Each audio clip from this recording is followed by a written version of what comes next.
Nakailang kayong pelikula ulit with her? Siguro mga 6 yata. Hindi ako nagkakamali. 5. Isa-isa.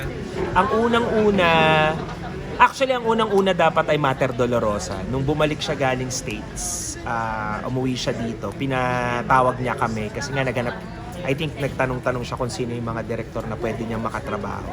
So yung sinulat yung Mater Dolorosa para sa kanya. Kasi nga pinaglihi siya dun daw sa Mater Dolorosa. Pero eventually nagkaroon ng mga problema, hindi natuloy. Napunta kay Direk Gina. Pero meant for her after so many actors. So after no, nag-usap pa rin naman kami. So eventually hanggang si Coco wanted to do a film. Nakasama siya. So ginawa namin yung Padre, yun yung unang-una, Padre de Familia, pinroduce ni Coco. Tapos after nun, I think Whistleblower. Kasama si Cherry Pie at si Angelica. Tapos after nun, I think Kontrabida, tapos Pieta, Mananambal, at saka short film na kasama si Alden, yung Kinabukasan. Yan. Saan po yung friendship?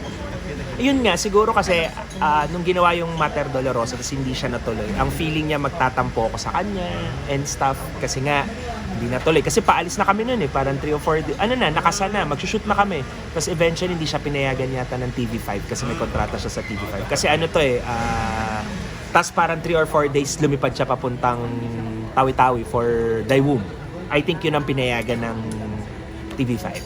So, hindi ako nagtampo sa kanya. Sabi ko, tigay, naman yan if kung will na magkatrabaho tayo, magkakatrabaho tayo. So, tamang project lang. So, simula noon, yun, naging constant na usapan and all. May mga project din na hindi natuloy. Kasi supposed to be noon, may project din kami na magkakasama sila. Dapat nila Lilita Rodriguez na contact namin. Pero, parang ito nga, deja vu Parang biglang, nung okay na lahat, biglang nagkasakit naman si Tita Lolita. So, hindi rin natuloy. So, so, ganun yung namin, parang more than artista at saka director, through the years, parang unti-unti, nagiging close kami sa isa't isa. Sa Mater. Ay, hindi. Coco na yan. Oo, tama. Okay, Coco. Nakailan na yun? Ayun, tama. After so yun, si Coco, tapos pinagharap ko silang dalawa. Sabi ko nga, yan, tigay, Coco, mag-usap kayo. Kung Si okay Coco kayo. may gusto nun Yes, tinawagan niya ako, tapos sabi niya, Direk, pwede ba tayo gumawa kasama si Ate Guy? Sabi ko, naman, mag-usap kayo para kung ano yung tapos ito yung tema, sabi ko, ano ba gusto mo gawin? Family drama. So yun nga, nag-Padre de Familia kami. Tapos after nun, tinawagan ko siya kasi gusto ko, si Tony Gloria noon gustong gawin yung Whistleblower. Tapos tinanong ko siya kung open siya kasi medyo political yun. Pero okay naman siya. Tapos kasama niya si Cherry Pie at saka si Angelica. So, tapos basta every in between, kasi yung kinukwento ko sa kanya kasi ako mahilig ako manood ng pelikula talaga. So, alam, yung nakakwento ko sa kanya mga naman. Tapos pag walang eksena, mas natutuwa ako pag nagkukwento siya ng mga experience niya na sa ganito pelikula, sa ganyang pelikula. So dun yung parang na-develop yung pagkakaibigan namin. Tapos hanggang sa tumawid na naging buhay niya na, buhay ko, mga pelikula. Tapos after niyan, ano ba ginawa? Ginest ko siya sa GMA. Bago siya nag-unanay, tinry ko sa karelasyon na magsama-sama silang tatlo. Si Janine, si Miss Lot, at saka siya. And that's the only That's the only time na magkakasama silang tatlo. So, masaya ako nun kasi nakita ko sila magkakasama na yun, maganda rin kasi yung story tungkol sa isang comfort women. Tapos, yung mga apo ng mga nagja-Japan. So, maganda yung kwentos. Yeah. Tapos, ano ba sunod? Siya nag-break sa TV? Meron ka pang... Sa TV yun. Tapos, wala na, pelikula na ulit. Ayan, nagpieta kay Alfred. Tapos, Mananambal. Tapos, nung naglilet ako dahil si Joe Berry, sabi ko, try natin pa-approve. Kasi kaso-kaso kami. Last year lang.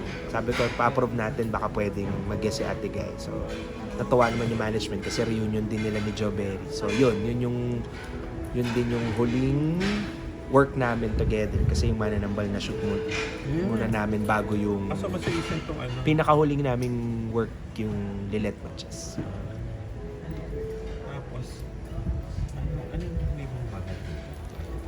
Ang hindi ko talaga sa kanya makakalimutan kasi nakita ko siya ng malakas.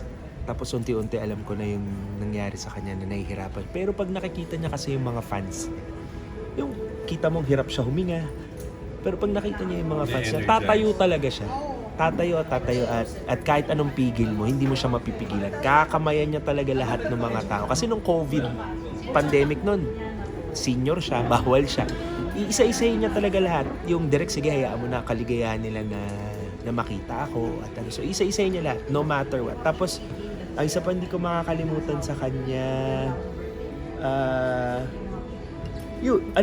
pag nakakita ng mga bata, akala ko kung direct, pwede ba tayo magpapalit ng tag 100? Bakit? Tigay. Bigyan natin lahat ng mga bata.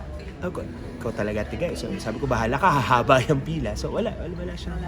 Pakailam. Tapos pag last day, paparaffle siya, ubusin niya yung, direct ito, iparaffle natin lahat sa mga tao para masaya sila. So, ano siya, selfless. Yung sinasabi ko nga sa kanya, yun yung nakikita ko sa kanya, ang kaya siya tumagal ng ganun at kaya siya mahal ng kahit na sinong nakatrabaho o nakasama. Genuine yung kabaitan niya talaga at saka concern niya sa mga tao, lalo na dun sa mga maliliit. Can you say yung favorite mong artista? Alam ni Ate Guy na ang paborito kong artista ay si Lolita Rodriguez. Okay. Pero saludo rin kasi siya doon. Yun nga sinasabi niya sa akin na direct doon ako behave. Nung eksena ko, nung ginawa namin yung sabi niya, ina ka ng anak mo, behave ako sa kanya. Pero kita ko kung paano siya sumuporta sa akin kasi kahit hindi ko eksena, nandun siya sa likod ng camera, inaano ako, umaarte para matulungan ako. So alam niya na yun yung paborito ko. Pero at sabi ko sa kanya, kasi yun yung gusto ko, yung underacting nga, na pareho naman sila.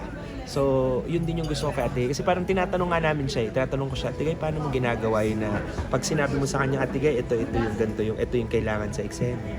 Tumatawa-tawa lang. Minsan sasabihin siya, ako direct, hindi ko yata kaya yan. Tapos biglang pag-take na, kuha mo lahat ng kita mo lahat ng units na nabanggit mo sa kanya. Tapos parang, nagawa ko ba yun? May ganun, minsan lolokohin ka na parang, di ko yata nagawa at ganun. So parang, at saka yung sabi ko nga sa kanya, guys, siguro gift na sa'yo talaga ni Lord. Yung mata niya talaga parang, hindi ko rin, I mean, tinatry ko tanungin siya kung paano niya ginagawa. So sabi niya, iniisip lang niya kasi kung ano yung eksena eh. Kung ano yung nararamdaman niya, yun lang. Kaya importante sa kanya na sinasabi mo kung ano yung emosyon na kailangan mo. Kasi parang, kahit nakatingin lang siya dun sa isang script, nga walang ginagawa eh. Pero parang, sabi na, paano mo nakukuha lahat nung malungkot ka, galit ka sa kanya, tapos pag tingin ka dito, ganito, tapos parang, so ano siya, sabi ko, tigay gift na sa'yo talaga ni Lord yun, na hindi mababayaran. Kasi, sabi nga namin, sabi nila, si Direk Gina to, ang tawa ko kasi may contact lens. Tingnan mo si Kumare, sabi niya, Adol, nag-contact lens. Wala na, hindi na kami napansin. Dahil wala na makita. Hindi na kami napansin in terms of acting. Wala na. Sabi niya, kahit anong gawin namin dito, hindi na kami napansin. May contact lens pa yan, sabi niya. So, paano pag wala pa? So, I mean, yun na talaga yung gift niya. Yung she doesn't need to exert so much. Pero, yung emotions internally, which I think is yung power niya. Kaya nga sabi ko, Tigay, madami ka pang pwedeng gawin. Kasi yun yung strength mo as an actor. Hindi mo kailangan magtapon ng mga gamit and all. Kahit nakaupo ka lang and all, ramdam ng audience. Ang lakas ng Mere presence. Oo, presensya niya.